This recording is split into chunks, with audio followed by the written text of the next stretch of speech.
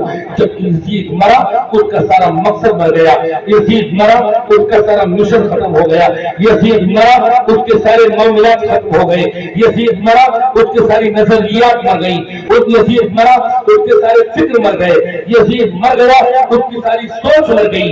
اور اگر دنیا میں کچھ زندہ رہا تو حضرات محترم یزید کی فکر نہیں، یزید کی سوچ نہیں، یزید کا مشن نہیں، بلکہ حسین کا مشن جو کربلا میں لے کر آئے تھے زندہ رہا، تو حسینی سوچ زندہ رہا، حسینی کریکٹر زندہ رہا اور حسینی مزاج زندہ رہا، حسین کا احساس زندہ رہا، حسین کی قربانی زندہ رہا اور اس طرح سے زندہ رہا کہ آج بھی حسین اپنے عاشقوں کے دلوں سے محبتوں کا خیال وصول کر رہا ہے۔ میرا حسین بظاہر شہید کربلا میں سرزمین پر ہوا، لیکن میرا ایمان کہتا ہے تو حسین صرف کربلا میں نہیں بلکہ کربلا کے عاشقوں کے دلوں میں رہتا ہے، عاشقوں کے دلوں میں رہتا ہے۔ تبھی تو عاشق یہ کہتے ہیں کہ حسین خود ہی چلے آتے ہیں، خدا کی قسم جہاں حسین کا جلسہ سجایا جاتا ہے، جہاں حسین کا جلسہ سجایا جاتا ہے۔ نعرہ تکبیر، نعرہ رسالت، حکم نہ لگاؤ تو ہمیں لگائیے، کبھی کبھی بول دیا تو میری باتیں آپ کے سر سے باؤنس تو نہیں کر رہی، آگے کہ پتہ چلے کہ ہم پیٹرول خرچ کر دے اور کچھ نہیں دے۔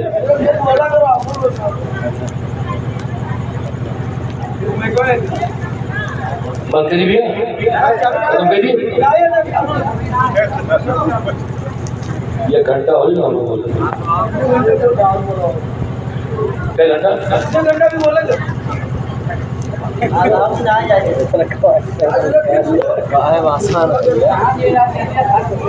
ہلونا کھوائے ہو گئی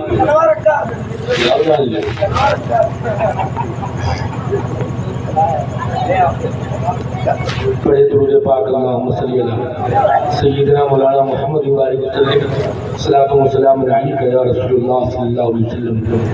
یزید مرا اس کی ساری سوچ ہو گئی، یزید مر گیا